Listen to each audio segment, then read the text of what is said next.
Hola, bienvenidos a un nuevo expediente INACIPE, Academia Mexicana de Ciencias Penales. Este espacio que el canal judicial nos otorga para hablar de los temas más relevantes en materia de ciencias penales. El día de hoy hablaremos de la reforma de derechos humanos y el nuevo sistema de justicia penal. Para hablar de esto nos acompaña el doctor Rafael Estrada Michel, que es director general del Instituto Nacional de Ciencias Penales. Doctor, bienvenido, gracias por acompañarnos. Mil gracias. Y también nos acompaña la doctora Alicia Azorini Pincás, quien es miembro de la Academia Mexicana de Ciencias Penales y también es encargada de la Secretaría General Académica del INACIPE. Bienvenida, doctora, muchas gracias. Gracias a ti, gracias por la invitación. Bueno, pues aquí en el día de hoy estamos tocando dos temas y los estamos uniendo en este programa. Se sabe que a partir del 11 de junio del 2011 en México se cuenta con un nuevo texto constitucional en materia de derechos humanos y también vamos a hablar de la reforma del sistema de justicia penal, de la cual ya hemos hablado bastante, pero yo quisiera que para comenzar nos platicaran, por un lado, el doctor Estrada, cuáles son los motivos por los cuales se genera esta reforma constitucional en materia de derechos humanos, y a la doctora Azorini, cuáles son los motivos por los cuales se genera la reforma al sistema de justicia penal. No sé, yo le preguntaría primero a la doctora Azorini también, porque en tiempo fue primero la del sistema de justicia penal. Sí, claro que sí. Bueno, yo creo que había una deuda, digamos, el Estado con, en fin, todas las personas en cuanto al sistema de justicia penal. El sistema de justicia penal mexicano atravesaba y atraviesa, creo yo, una crisis de credibilidad. No era ni es todavía lo suficientemente eficiente como para resolver toda la conflictiva que se relaciona con la comisión de los delitos. Este es un sistema que, digamos, tampoco podemos decir que todo está mal, pero en sí mismo el sistema es obsoleto y quizá no está acorde con los cambios que en la sociedad ha habido, con las nuevas tecnologías, con, en fin, este mundo del siglo XXI que implica nuevos retos. Entonces, bueno, modernización del sistema de justicia penal tampoco es exclusivo de México, ni siquiera es exclusivo de América Latina. También los países europeos han entrado en esta dinámica de procurar procesos penales más ágiles, más expeditos, que realmente solucionen los conflictos sociales y no una mera formalidad y no una mera orientación a castigar en sí delitos, sino que más allá de que combatir la impunidad, que el conflicto se solucione. Entonces yo creo que realmente esta reforma está orientada a estos fines. Muchas gracias. El doctor, ¿usted nos podría comentar acerca de la reforma en materia de derechos humanos? Sí, yo creo que atiende precisamente a las mismas características, Luzma, y a la misma necesidad de una relación causa-efecto. Como decía la doctora Azorini, el sistema penal mostraba ya claras muestras de obsolescencia, y creo que también nuestro sistema o nuestro acercamiento, por mejor decir, a los derechos humanos ya estaba fuera del contexto internacional y de las mejores prácticas en el sentido supranacional que esta materia exige a todos los estados constitucionales, no solo porque hayamos firmado o no los tratados y las convenciones internacionales que se refieren al tema, sino porque la reforma de 2008 vino a mostrarnos lo importante que era el debido proceso, el adecuado enjuiciamiento penal para la vigencia efectiva de los derechos humanos, y nos dimos cuenta que teníamos un sistema pues muy obsoleto, que entre otras cosas hablaba de garantías individuales otorgadas por el Estado al particular, y así como se otorgaban pues podían retirarse de manera graciosa, cosa que hoy ya por expresa prohibición del texto constitucional, al hablar del principio de progresividad en el propio artículo primero, ya no es permitido. También no teníamos una forma de incorporar a nuestro orden jurídico y a nuestro orden constitucional a los derechos humanos de fuente internacional, como hoy también de manera expresa, terminante, a mi manera de ver, además muy clara, se establece, y además el razonamiento jurídico era impropio, digamos, ya de los mejores estándares internacionales y de las prácticas comparadas, porque seguíamos nosotros muy obsesionados con la jerarquía normativa, y hoy por hoy, gracias a la reforma de 2011, pues lo que tenemos que buscar es, conforme al famoso principio pro persona, la solución, aunque jerárquicamente no sea la que corresponde, es decir, aunque no se encuentre en la cúspide de la pirámide normativa, sino en otras fuentes, marcadamente las fuentes de carácter internacional, pero en mi concepto no solo las de carácter internacional, la solución solución que de manera más amplia proteja los derechos de los gobernados. Esta pirámide en la que usted me menciona ya no existe, ¿no? Bueno, sí existe, pero pues está matizada. Incluso las resoluciones de la Suprema Corte de Justicia y los tribunales colegiados han tratado de incardinarla y hacerla compatible con el principio pro persona precisamente y con el principio pro dignitate, que es fundamental, que es la cláusula de apertura y cierre de nuestro razonamiento constitucional a partir de la reforma de 2011 y que está incorporado en el propio artículo primero, en el 5º párrafo, al hablar que se prohíbe toda discriminación que menoscabe derechos fundamentales y que se base en el desprecio de la dignidad humana, que tenga por motivo no considerar iguales en dignidad a cualesquiera personas por cualesquiera razones. Ahí se enuncian algunas, pero desde luego no es un listado limitativo. ¿Esto qué quiere decir en términos de reforma penal? Bueno, pues que no es válido discriminar a nadie, aunque se le vaya acreditando la culpabilidad en un proceso penal adecuadamente incoado y desarrollado. Esto quiere decir que aunque exista una sentencia firme de culpabilidad sobre una persona y tenga que purgar una sentencia privativa de libertad, su dignidad humana tiene por obligación constitucional que permanecer intocada, reconocida de manera absoluta, por supuesto universal, como señala el propio artículo primero. Bueno, pues la pirámide normativa ya no sirve de pretexto para decir, no, bueno, pues como ya lo condené con base en la aplicación de la ley superior y me queda claro que fue una aplicación exacta de la ley, pues ya puedo hacer de esta persona una semipersona o puedo violar gravemente sus derechos fundamentales en menoscabo del reconocimiento debido a su dignidad. Esto no se puede sostener ya hoy y lo que tenemos por obligación los operadores jurídicos, los abogados, estemos en la trinchera en la que estemos, es buscar la solución que de manera más amplia proteja los derechos de las personas. Ojo, no solo de los procesados, también de las víctimas o eventuales víctimas y ofendidos del delito. O sea, ¿existe, por ejemplo, algún catálogo de derechos que no se puedan romper, que sean inviolables y algunos que no? Porque yo pienso en el derecho a la libertad, que los sentenciados, pues, sí se les limita o se les acota este derecho. ¿Existe algún catálogo de derechos que no se puedan tocar? Bueno, en general hay un núcleo duro de derechos que son universales, inalienables, es decir, indisponibles, intocables, que son fundamentales para la convivencia. Y en el caso, por ejemplo, de las penas privativas a la libertad al que hacías referencia, Luzma, no quiere decir con eso que se esté tocando el núcleo del derecho a la libertad, simplemente que hay una sentencia privativa de libertad corporal, nada más, por cierto. En ningún caso se le condena a nadie a sobrellevar condiciones indignas de su personalidad humana.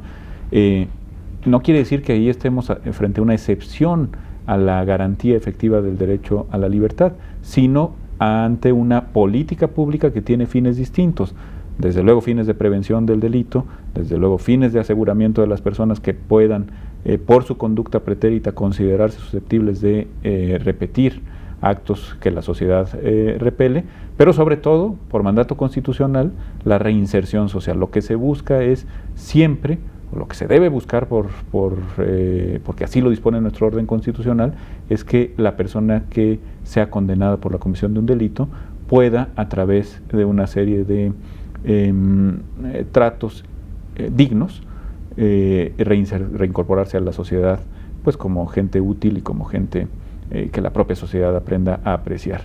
Es decir, en primer lugar, hay que decirlo, los derechos humanos son intangibles.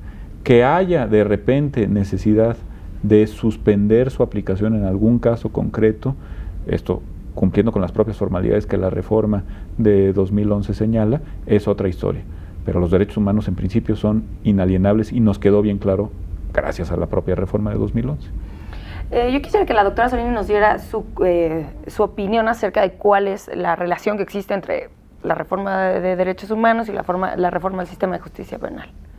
Bueno, yo creo que ya la reforma al sistema de justicia penal en sí implicaba un reconocimiento de derechos humanos que quizá estaba implícito en la Constitución, pero no siempre se había interpretado con tanta claridad, o por lo menos no siempre la legislación secundaria había derivado esos derechos implícitos. Ya la propia reforma de 2008 reconoció expresamente el principio de presunción de inocencia, en fin, hubo muchos principios que la reforma de alguna manera reconoció, incluso con anterioridad, 2008, ya se habían incorporado en el 20 los derechos de las víctimas, por ejemplo, ¿no? Lo que pone de relieve la reforma de derechos humanos es cómo de alguna manera tanto los derechos humanos como principios programáticos permean toda la interpretación del sistema. Y entonces yo creo que la reforma de derechos humanos pone en claro que la aplicación del sistema de justicia penal debe hacerse siempre con respeto al principio pro persona, al principio de respeto a los derechos y al principio de respeto a la dignidad de la persona. Entonces, de alguna manera, esta reforma viene a permear toda la aplicación del sistema, que no solo se refiere al proceso penal, sino, como muy bien señaló el doctor Estrada, se refiere también a la ejecución de las sanciones penales. En particular, creo yo, las sanciones privativas de libertad, que son las que en nuestro país han generado mayores violaciones a derechos humanos por las condiciones de ejecución, digamos, ¿no? La reforma de derechos humanos en ese sentido atraviesa todo el sistema de justicia penal, atraviesa no solo el proceso penal, atraviesa las partes previas al proceso, la elaboración de la propia y los contenidos de la propia legislación penal y bueno, y sobre todo el tema quizá de los más críticos en este momento en el sistema, que es el sistema penitenciario. Sí, claro, porque por ejemplo, si se establece en la legislación con la reforma que tienen que estar en condiciones dignas y ¿cómo lo van a lograr? O sea, quiere decir que entonces esta reforma no es funcional estoy hablando del sistema penitenciario, no nada más. O sea, llevado al extremo el argumento, lo que ocurriría es que una persona que no pueda purgar su sentencia condenatoria en términos de estricto respeto a su dignidad humana, no tendría que ser ingresado a un centro. Esto, digamos, en el mejor de los mundos posibles tendría que ocurrir. Sabemos que es imposible en los países de nuestro entorno. En América Latina la situación penitenciaria es complicada, pero lo que sí se tiene que hacer es un esfuerzo decidido de políticas públicas y desde la administración de los centros penitenciarios para que cuestiones que son además de obligado cumplimiento, porque así lo dispone la Constitución y lo ha dispuesto desde hace muchos años, Luzma, por ejemplo, distinguir entre quienes están cumpliendo con una sentencia condenatoria y quienes están esperando esta sentencia, los procesados que están en prisión preventiva, no confundirlos ni colocarlos juntos. Bueno, esto es una primera medida que desde ya podría hacerse, ¿no? Pero no sucede. Bueno, no sucede en la mayor parte de los casos y es deplorable que no suceda porque, entre otras cosas, además de, digamos, el incumplimiento de un dispositivo constitucional directo, también hay en ello una grave violación al principio de dignidad humana, ¿no? Y al pro persona, etcétera, ¿no? Bueno, pero son pequeños pasos que hay que ir dando de manera sistemática, de manera puntual, de manera pausada, sí, pero también acelerada en cuanto a su instrumentación, para que ya podamos en un momento dado decir, como decía la doctora Solini, que tenemos un sistema de cumplimiento de las sanciones penales, pues que está acorde con los estándares de un Estado constitucional, de un Estado democrático de derecho, porque, como decía Nelson Mandela, pues ahí es donde se mide el nivel civilizatorio de las sociedades, ¿no? En cómo se trata a las personas en la cárcel. Bueno, este es una de los múltiples aristas que combinan reforma de 2008 con reforma de 2011, pero me parece que es de una inusitada importancia.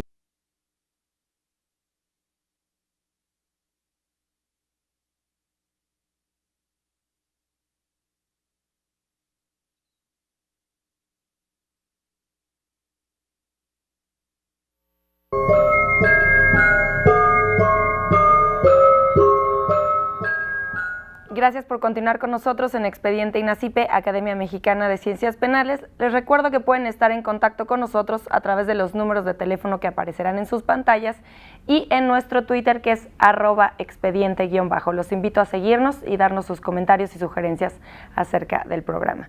El día de hoy estamos hablando de la reforma de derechos humanos y el nuevo sistema penal.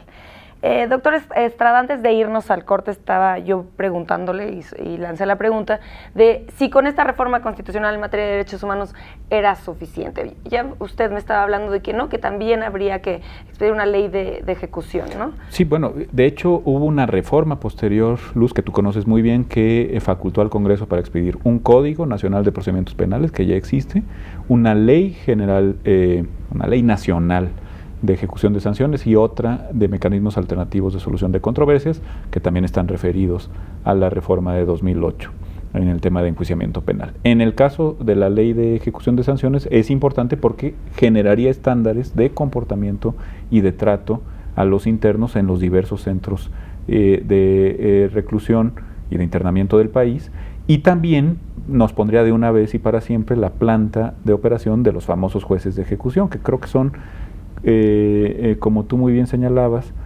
son centros neurálgicos, nodales de la reforma de justicia penal, porque se van a transformar en protectores del efectivo funcionamiento de la dignidad humana en las cárceles. En el mejor de los mundos posibles, estos jueces de ejecución, además de ser jueces, serían una especie de ombudsman carcelario, ¿no? Que yo creo que funcionarán muy bien siempre que la ley establezca los mecanismos adecuados para su operación. Yo quisiera que la doctora Azzolini nos terminara para cerrar esta idea de ejecución penal y del sistema penitenciario. Sí, quizás es importante resaltar que a veces cuando hablamos del sistema penal nos quedamos con la idea de que, bueno, ya se consignó, ya le dictaron un auto de formal prisión, o en el nuevo modelo, ya hay un auto de vinculación, o bien, ya hubo una sentencia. No, el sistema penal es un todo, y precisamente la parte de la etapa de la ejecución, pues claro que es muy relevante, porque si hacemos todo un proceso penal para llegar a una sentencia condenatoria, ahí no se acaba, lo importante es que la sentencia se cumpla. En el nuevo modelo, como señalaba el doctor Estrada, hay una opción en algunos casos de salidas alternas, sin necesidad de agotar las sentencias, y esta posibilidad de solucionar el conflicto con anterioridad a la sentencia, en el que siempre la víctima tiene algo que decir, tampoco es que se haga de manera ajena a la víctima. Y la otra opción, sobre todo en delitos más graves, es que se llegue a una sentencia condenatoria y en su caso a una pena privativa de libertad. Es muy importante que la pena privativa de libertad, para poder cumplir esta función de reinserción social a la que habla la Constitución, se lleve a cabo en instituciones que realmente tengan la posibilidad de favorecer esa reinserción social. Y eso solo podrá llevarse a cabo si realmente la autoridad ejecutora realmente tiene el control de esas instituciones, porque parte de lo que pasa actualmente no solo es que las personas privadas de la libertad están en condiciones indignas, sino que muchas veces que las propias autoridades de ejecución ni siquiera controlan las instituciones. A veces las instituciones están bajo el control de los internos con mayor poder económico, en fin, es conocido que desde dentro de las cárceles se delinque. Entonces, bueno, parte de esta reforma es precisamente, o debe estar orientada precisamente a eso, a que realmente los centros de privación de la libertad puedan cumplir en la medida de lo posible y con las limitaciones que sabemos que existen con esta función de reinserción social. Y solo se logrará si realmente hay jueces de ejecución que puedan controlar, hay instituciones que en el marco del respeto a la dignidad, a las necesidades básicas que tiene toda persona, pueden instrumentar un programa orientado a la reinserción. Bueno, antes de continuar con otras preguntas que yo ya traía, quería aprovechar que el doctor nos mencionó acerca del Código Nacional de Procedimientos Penales, del cual ya hemos hablado en varias ocasiones en el programa, pero yo quisiera que me contestaran si este Código Nacional de Procedimientos Penales está alineado con la reforma constitucional del 2011. O sea, este código va alineado al respeto de los derechos humanos. Sí, por supuesto. A ver, nosotros tenemos la pésima costumbre en México de adjetivar al derecho procesal, Luz, si me permites. Y de eso así nos lo enseñan a los abogados, es el derecho adjetivo. Yo te diría que es el más sustantivo de todos en materia de derechos humanos. Es decir, si hay una cosa que realmente tiene sustancia en materia de respeto efectivo a los derechos humanos, es el proceso, y muy marcadamente el proceso penal. Dicho esto, el Código Nacional de Procedimientos Penales tiene muy poco de adjetivo y mucho de garantista de los derechos humanos. Te pongo un ejemplo muy claro. Conforme a la reforma de 2008 queda excluida o tiene que ser declarada nula la prueba que sea obtenida con violación a los derechos fundamentales. Así dice la Constitución. Este precepto lo recoge el Código Nacional de Procedimientos Penales. Bueno, pues es un tema evidente de diálogo entre la dogmática procesal penal y la dogmática de los derechos humanos, que debemos entender por prueba que se obtiene violando, se obtiene o se procesa violando derechos fundamentales, ¿no? Una intervención telefónica ilegal es suficiente para que lo consideremos así, un montaje de pruebas, el sembradío de las mismas, etcétera, ¿no?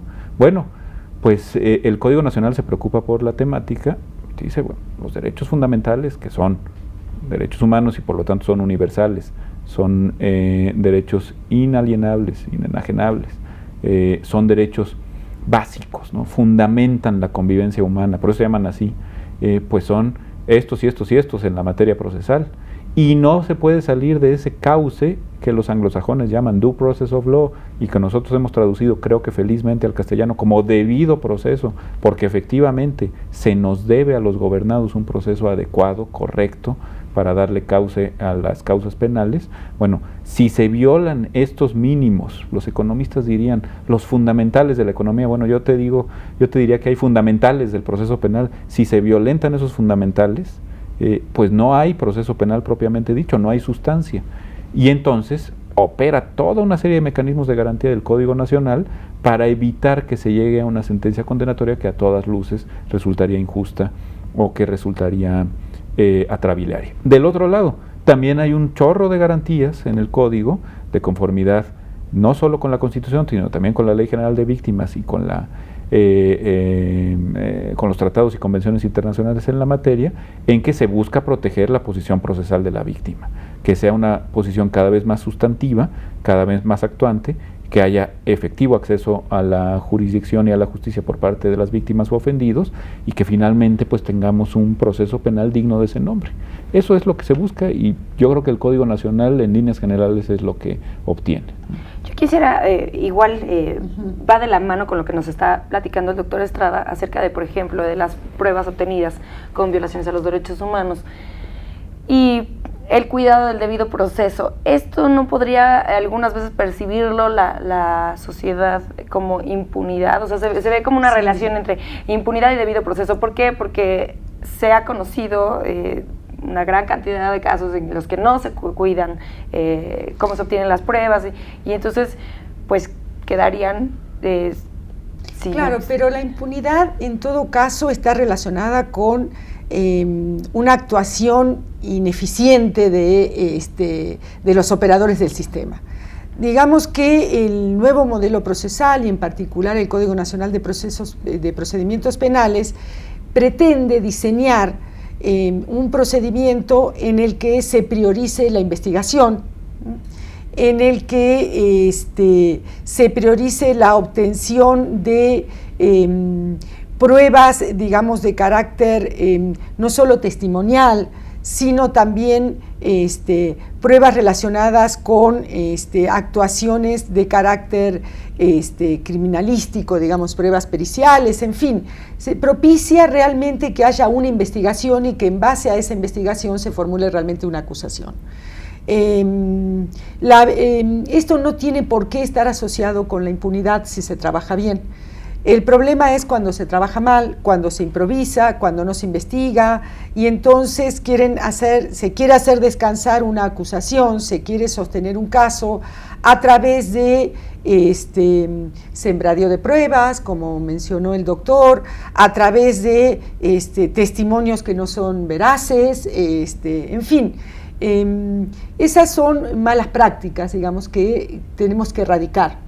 Y la idea es que a raíz de esta reforma se instauren en nuestros operadores del sistema, sobre todo en los encargados de la investigación y de la procuración de justicia, se instaura una práctica de realmente investigar, de realmente recabar los datos de prueba que sean suficientes y necesarios para poder presentarlos ante el juez, que en su momento se desahoguen y den lugar a una sentencia justa.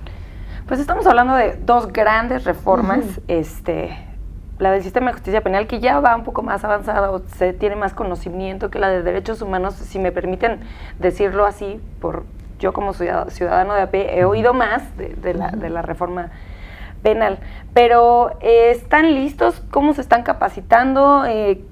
¿Cómo hacer? ¿No? Porque usted me dice, sí es funcional, siempre y cuando lo hagan de una manera correcta y tengan los conocimientos. Y ¿cómo están capacitando? ¿Qué se está haciendo para que funcione correctamente, para dar y ofrecer un debido proceso en cada caso, ¿no? Mira, yo mejor que lo que dijo Alicia no lo voy a poder expresar, pero haré un intento en lo que se refiere a los incentivos, Luzma.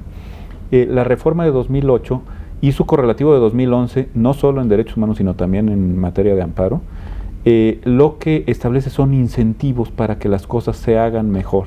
No solo en la sede judicial, la reforma de derechos humanos, como muy bien señalabas, se ha interpretado, se ha reducido indebidamente, en mi concepto, a lo meramente jurisdiccional.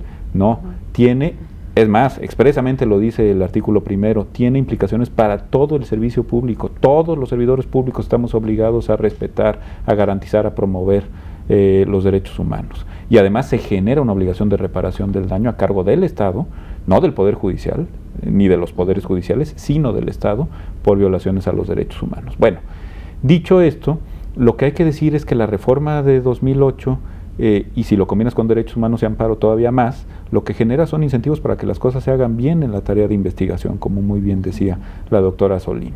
Es decir, una investigación mal hecha, que se base simple y llanamente en que se actúa desde la función ministerial o policial como autoridad, y entonces se dicen, aquí nomás mis chicharrones truenan, y lo que yo diga en la averiguación previa es la verdad formal y es lo que va a llevar al dictado de la sentencia, ya no existe. Ahora hay incentivos para que las cosas se hagan con escrupuloso cuidado, en materia de preservación del lugar de los hechos, de cadena de custodia, pero también en la materia que tiene que ver con la búsqueda de buena fe. Recordemos que el Ministerio Público siempre ha sido una institución de buena fe, no tiene por qué estar acusando una y otra vez, no es su obligación. Su chamba, como dirían, es actuar de buena fe para encontrar la verdad. Y encontrar la verdad está ahora mucho más incentivado por disposiciones que tienden a que la verdad científica prevalezca sobre interpretaciones subjetivas de los hechos. Bueno, dicho todo esto, a mí me parece, y eso es lo que tenemos que comunicar con mucha claridad, que ni las víctimas, ni los ofendidos, ni aquellos que son derechohabientes al derecho a la verdad, ganan nada con montajes o con verdades inventadas o incluso con verdades a medias. No quedan correctamente resguardados, ni se combate adecuadamente la impunidad con invenciones o con generar nuevas víctimas, en este caso víctimas de un indebido procesamiento penal. A mí me parece que el equilibrio tiene que buscarse en otro lado, que es el que decía Alicia, el lado de que las cosas se hagan bien con gente adecuadamente capacitada al efecto. Y ese es el gran reto de los próximos años para el Estado mexicano, diría yo, porque si hay algo estructural realmente es esta parte de las obligaciones que tenemos como servidores públicos. Yo quisiera que la doctora nos platicara acerca de si usted nos puede decir cómo se ha capacitado, si es suficiente, si vamos a estar listos para la fecha límite, para el plazo tope, para la implementación del sistema de justicia penal. Esta reforma también, saber si esta reforma de derechos humanos tenía algún plazo o algún proceso de implementación, porque pues el del sistema de justicia penal nos queda muy claro y todas las instituciones han ido caminando hacia este cambio, pero bueno, empecemos por la capacitación y me voy con el doctor Estrada para saber de implementación. Bueno, a ver, suficiente es una palabra un poco quizá difícil de satisfacer, digamos, ¿no? Yo creo que en el caso del Instituto Nacional de Ciencias Penales está en todas las instancias, siempre que nos lo requieren, y es más, lo ofrecemos, brindando capacitación, brindando cursos de formación, de capacitación, de actualización. Incluso nosotros tenemos cursos no solo para los servidores públicos, también brindamos cursos dirigidos a la comunidad en general, digamos, para que quiera tener conocimiento del nuevo modelo, en fin. Tratamos de incidir en la medida de lo que podemos en este proceso de implementación del sistema, diría yo. Pero ¿no? También se dan cursos de derechos humanos, no sí, solamente claro. del sistema penal. No solo del sistema penal acusatorio, también de derechos humanos, también de temas específicos que son necesarios para el nuevo modelo, como por ejemplo puede ser argumentación jurídica, también con temáticas en fin, relacionadas con el nuevo modelo, pero que implican problemáticas específicas como el país, como por ejemplo trata de personas, en fin, adecuadas al nuevo modelo. En fin, tratamos de abarcar todos, digamos, todo este gran ámbito que, de transformación del sistema, ¿no?, que implican estas reformas. Claro, lo que hace INACYPE es reducido, digamos, en el sentido, bueno, que el país es muy grande, que se requiere mucho, pero bueno, yo creo que hay otras instancias, no somos la única, nosotros tratamos de intervenir con todo lo que podemos y con todos nuestros recursos, digamos, ¿no? Pero ya se está capacitando. No, por supuesto. Yo quisiera preguntarle a la doctora Estrada, esa idea me parece difícil, ¿no? ¿Cómo se ha implementado la reforma constitucional en materia de derechos humanos? Sí, bueno, en el caso de una reforma procesal como la de 2008, pues está muy claro cómo tienes que instrumentarlo, ¿no? El caso, y por eso se fijó un plazo de vigencia y las diversas leyes y las diversas materias han ido entrando en vigor y se tiene de aquí hasta 2016 para que eso ocurra. En el caso concreto de los derechos humanos la cosa no es tan sencilla porque no se trata de una reforma exclusivamente relacionada con lo procesal. Es más, lo procesal, pues como muy bien decía la doctora Solini, quedó en buena medida ya cubierto con la reforma en materia de enjuiciamiento criminal de 2008. Aquí el asunto es que es una reforma de interiorización de valores y principios, si me permites la expresión. Y eso es mucho más difícil, y además es mucho más difícil ponerle un plazo perentorio. Sí que hay artículos transitorios en la reforma de 2011 que te obligan a expedir leyes, por ejemplo, en materia de reparación del daño, se dice que la Ley General de Víctimas cumplió con ese cometido, en fin. Podríamos discutir, pero ahí hay un primer principio para ocuparnos de la reparación de daños por los casos de violación a los derechos humanos, pero bueno, finalmente eso no pasa de la instrumentación legislativa.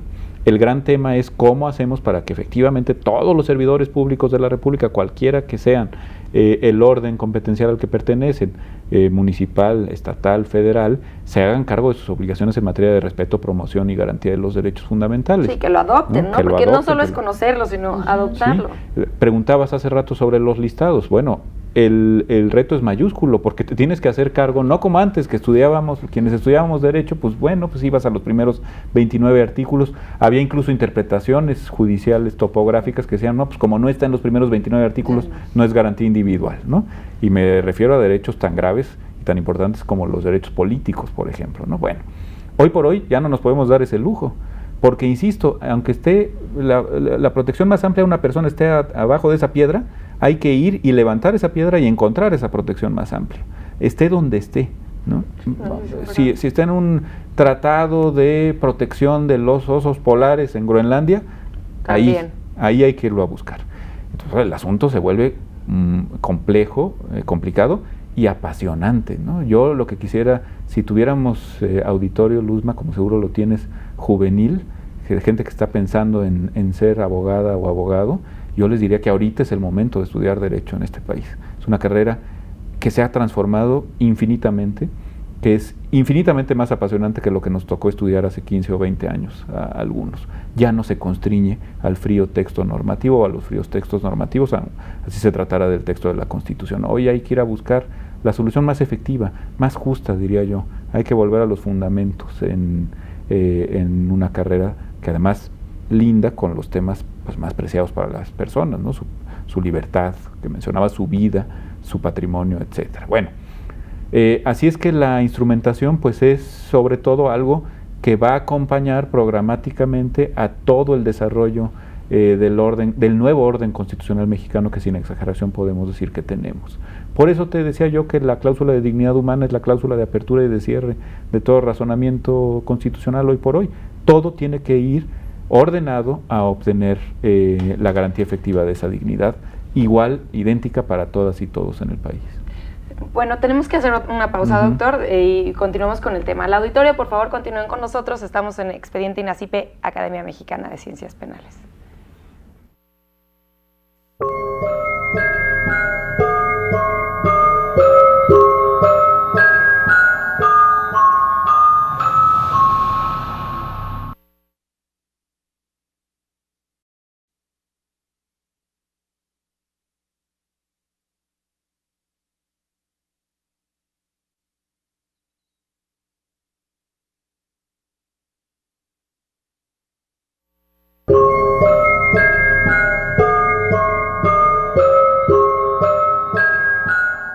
Gracias por continuar con nosotros en Expediente INACIPE, Academia Mexicana de Ciencias Penales. Les recuerdo nuevamente que pueden estar en contacto con nosotros a través de las redes sociales, los números de teléfono que aparecerán en sus pantallas y, muy importante, nuestro Twitter, que es @expediente_. Los invito a seguirnos y darnos sus comentarios y sugerencias acerca del programa. El día de hoy estamos hablando de la reforma en materia de derechos humanos y el nuevo sistema penal. Yo quisiera que habláramos también de este nuevo cambio que parece que va a haber, de que se va a volver autónomo el Ministerio Público o la Fiscalía en su caso, ¿no? Cambiará la denominación. ¿Esta situación ayudará a que se respeten de una mejor manera los derechos humanos o cuál es la importancia en el tema de derechos humanos de la autonomía del Ministerio Público? Bueno, sobre todo creo yo que está vinculado con un tema de carácter procesal, es decir, necesitamos tener fiscalías cada vez más autónomas como órganos acusadores, autónomas entre sí, autónomas en relación con el aparato de la administración o de las administraciones públicas, estatales o a nivel federal, para el efecto de que realicen una labor de investigación que lleve a una acusación muy sólida y muy bien fundamentada. En ese sentido, por supuesto que se conecta con la garantía efectiva de los derechos humanos, pero sobre todo es un tema de especialización en lo que tiene que hacer un órgano fiscal dentro del procedimiento acusatorio adversarial, que es pues llevar una causa lo suficientemente sólida y ser capaz de sostenerlo a través de una estrategia jurídica y argumentativa también suficientemente robusta. Y en ese caso me parece que es una muy buena noticia. Lo que te quiero decir, Luzma, es que a pesar de que la autonomía del Ministerio Público se estableció no en la reforma de 2008 ni en la reforma de 2011, sino con la reforma política, con la última reforma política de gran calado que ha tenido el país, bueno, más que un tema político, es sobre todo un tema de orden procesal y de orden de efectividad en el enjuiciamiento penal. Yo creo que es una muy buena noticia. Aparte, la Fiscalía ya no va a tener las viejas funciones que se tenía en la Procuraduría como abogado de la Nación, ¿no? Como con la oficina del abogado de la Nación. Ahora todo eso pasa a la Consejería Jurídica y hay una mucha mayor posibilidad de concentrarse en la labor propiamente acusadora o también de carácter de mediación y de salidas alternas, porque que no se nos olvide que el procedimiento acusatorio adversarial tiene esa característica importantísima, permite no llevar hasta sus últimas instancias el proceso penal, sino tener como institución de buena fe, que es el Ministerio Público, posibilidades de salidas alternas, de salidas abreviadas, de salidas de amigable composición entre las partes involucradas. Hay otro tema que es obligado tocar, ya que estamos hablando de la reforma constitucional de derechos humanos, el tema de derechos humanos, que son las comisiones, ¿no? Yo quisiera saber cuál es la importancia de la reforma penal para la labor que desarrollan, la reforma de derechos humanos para la labor que desarrollan las comisiones, la Nacional de Derechos Humanos y las comisiones estatales. Sí, yo creo que las comisiones de derechos humanos son muy importantes en tanto que coadyuven a que realmente esa reforma sea efectiva, digamos, ¿no? La función de las comisiones de derechos humanos debieran ser, en un Estado de Derecho, y así fue la idea original del Ombudsman, de una actuación prácticamente extraordinaria. O sea, la idea de las comisiones o del ombudsman es intervenir en aquellos casos excepcionales en que algún servidor público violara derechos humanos, digamos. Esa ha sido la idea inicial del ombudsman. Lamentablemente, en general en América Latina, en particular en nuestro país, las comisiones de derechos humanos tienen mucho trabajo, o sea, no actúan excepcionalmente, sino que tienen un número importante de quejas, tanto las estatales como la nacional, y lamentablemente gran número de esas quejas relacionadas con la actuación penal, porque incluso, en fin, en los países nórdicos muchas veces el ombudsman actuaba relacionado con cuestiones más de carácter administrativo, digamos, ¿no? Entonces, bueno, en nuestro país una de las mayores fuentes de violación de derechos humanos ha sido el sistema penal. En particular, las quejas son fundamentalmente contra policías y contra ministerios públicos y procuradurías, digamos. Entonces, bueno, en ese sentido, las comisiones de derechos humanos tienen una labor muy importante que hacer, atendiendo quejas, haciendo las recomendaciones cuando ello sea pertinente, y eso va de alguna manera a propiciar y a obligar al Estado a cumplir con su función de reparación de las violaciones a derechos humanos. Es muy importante que las comisiones realicen una labor objetiva, autónoma, comprometida con los derechos humanos, que puedan poner distancia a los vaivenes mediáticos, y que realmente se aboquen a la investigación de las violaciones que se les denuncien a través de las quejas o que ellas mismas puedan detectar. Entonces, yo sí creo que la labor es muy importante, sí creo que es un desafío también difícil que tienen las comisiones de poder actuar con la objetividad y con la diligencia necesaria. Yo quisiera preguntarle al doctor Estrada, ya la doctora Solini nos menciona que en México, nuestro país, las comisiones de derechos humanos tienen mucho trabajo.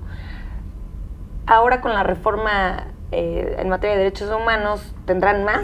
Bueno, es que también mencionaba Alicia una cosa importantísima, Luzma, que la labor tendría que ser mucho más excepcional, mucho más extraordinaria. Deberíamos acostumbrarnos mucho menos a las violaciones de los derechos humanos, para hablar claro. Y yo creo que la reforma de 2011, no solo la de derechos humanos, sino particularmente la que se refiere al juicio de amparo, que permite tener un juicio de amparo mucho menos letrístico, mucho menos apegado a la legolatría, ¿no? Y mucho más cercano a buscar las soluciones más pro persona y más pro dignitate en los derechos humanos, a abrir el catálogo de los derechos humanos, a abrirnos a las fuentes internacionales de derechos humanos, va a permitir tener una oficina de ombudsman o de los ombudsperson en los estados, mucho más abocadas a los grandes temas, incluso hasta de diseño institucional, por ejemplo, de diseño carcelario, a través de recomendaciones generales, mucho menos un tema contencioso. Hoy por hoy las oficinas de derechos humanos se basan mucho en quejas y en informes con justificación de los funcionarios para que luego se pueda emitir una recomendación como si se tratara de una sentencia, y dejar todo eso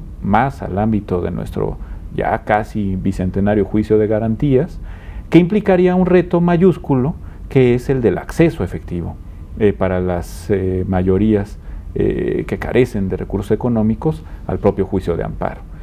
Podríamos tener un juicio de amparo mucho más eficaz en la tutela de derechos auténticamente fundamentales, ampliando el catálogo, ampliando sobre todo el acercamiento a través de los principios que ya hemos mencionado múltiples ocasiones en este programa, y tener una oficina de ombudsman mucho más dedicada al control, e incluso al control parlamentario, como se planteó en Escandinavia desde el principio, ¿no? Es decir, porque la oficina del ombudsman era originalmente una comisión del Parlamento para ver cómo estaba actuando la administración en las materias que tienen que ver con los derechos fundamentales, y dejarle pues los grandes temas a la Comisión Nacional de los Derechos Humanos, a las comisiones estatales de derechos humanos, y que el juicio de amparo abra todavía más su ya centenaria tradición de respeto, de tutela efectiva a los derechos humanos. En ese sentido, la reforma al juicio de amparo de 2011 y luego la expedición de la nueva ley de amparo, pues es una muy, muy buena noticia. Y ya que preguntabas de la instrumentación de la reforma de derechos humanos de 2011, bueno, se me olvidó mencionar un caso muy concreto, muy claro y muy alentador de instrumentación de esta reforma, es la expedición de la ley de amparo, que tiene que ver hoy por hoy ya no con las garantías individuales otorgadas graciosamente, sino con los derechos humanos reconocidos para que el Estado mexicano pueda llamarse realmente un Estado constitucional, democrático de derecho. Yo le agradezco también ahora que nos explicó un poco cuál es la labor, ¿no? Bueno, ellos reciben quejas, piden que justifiquen o que respondan las instituciones y emiten recomendaciones. Estas recomendaciones aquí, bueno, obvio, van dirigidas para las instituciones del gobierno solamente. Tienen una función también de mediación, de conciliación y también una de orientación a los gobernados. Pero en el caso concreto de las recomendaciones, como todos sabemos, no son vinculantes, pero tienen Eso quiere decir que recomienda la Comisión Nacional de Derechos, no son sentencias, y no tienen que, o sea, las instituciones no están obligadas a hacer lo que recomiendan. En términos, porque la reforma de 2011 precisamente en materia de derechos humanos estableció, Luzma, que un funcionario que se niegue a acatar una recomendación de las comisiones de derechos humanos tiene que explicar por qué y eventualmente lo tendrá que hacer ante los órganos legislativos, Senado o legislaturas estatales.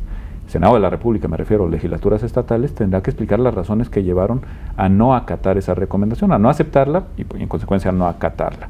Y esto es una arma de dos filos, porque también le puedes decir a la oficina del Ombudsman, yo no la acepto ni la acato porque me parece que tus fundamentos técnicos son inadecuados, porque esto no constituye un derecho fundamental, porque tu investigación fue muy apurada y carece de explicaciones y argumentaciones suficientes, etcétera, ¿no? Es decir, también va en detrimento de la misma comisión. Hay un incentivo para que la comisión expida recomendaciones adecuadas, por supuesto, ¿no?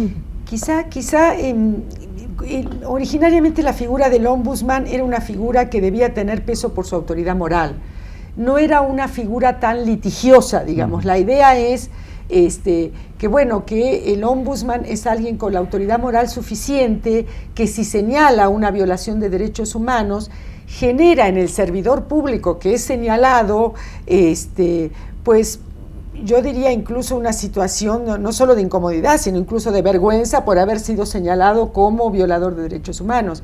La idea del ombudsman no es una, como la figura, no estaba basada en que emitiera recomendaciones obligatorias, digamos, ¿no? Esa ha sido una discusión que se ha dado después, porque lamentablemente, como señaló el doctor Estrada, en nuestro sistema se ha convertido como en una institución litigiosa más. Entonces es parte del litigio, o sea, como se litiga en sede penal y en sede administrativa, bueno, se litiga en las comisiones, digamos, ¿no? Esa no era la idea original del ombudsman, que estaba mucho más dirigido a estos grandes temas, a ver las, violaciones graves y excepcionales de derechos humanos, y de alguna manera que las recomendaciones fueran excepcionales para esos casos realmente de mucha gravedad y que en las demás situaciones pudiera intervenir haciendo alguna suerte de observación, alguna suerte de intento de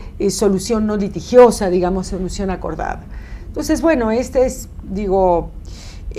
yo sí creo que la reforma de derechos humanos es importante en la medida en que queda claro que todas las autoridades tendrán que actuar conforme al principio pro persona, tendrán que dejar de lado criterios burocráticos y estar apegados a los derechos humanos y a resolver siempre en favor de los derechos de las personas.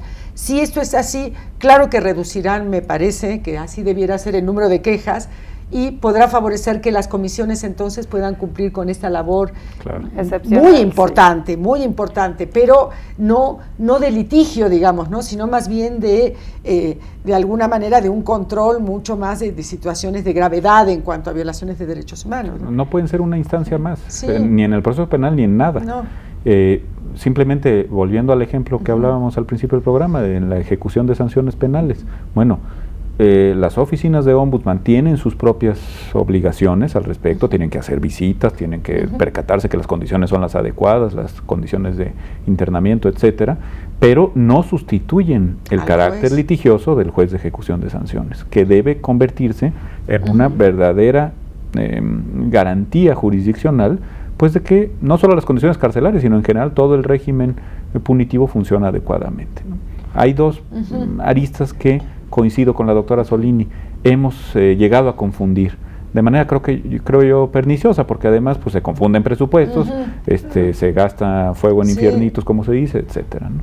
Yo quisiera hacer una última pregunta, nos queda un minutito antes de terminar.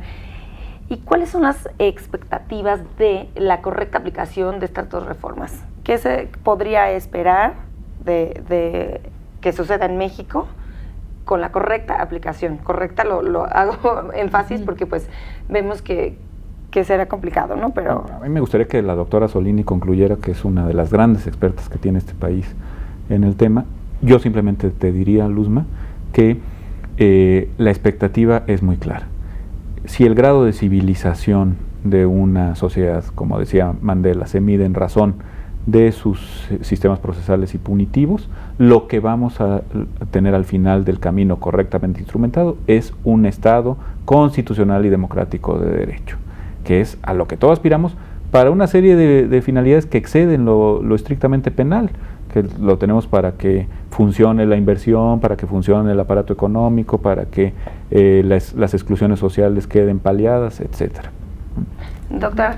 Sí, yo creería que podemos lograr procedimientos penales ágiles, mayor credibilidad de la sociedad en el sistema y las soluciones a los conflictos que satisfagan los intereses de alguna manera o que de alguna manera, en fin, estén acordes a las expectativas que puedan tener las víctimas y los imputados.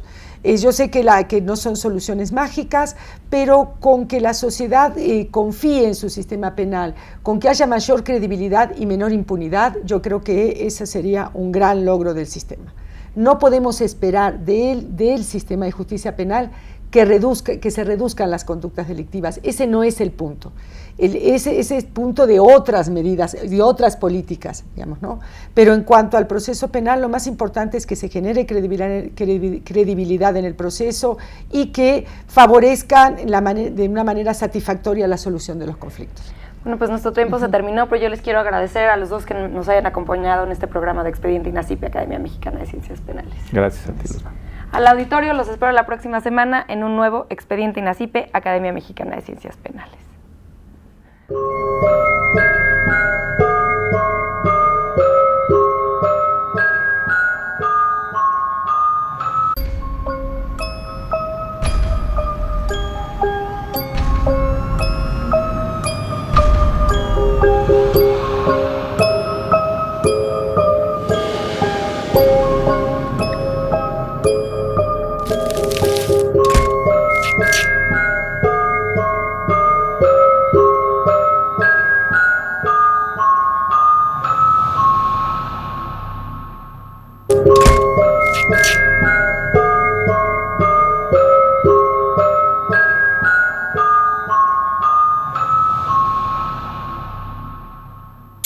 Sí.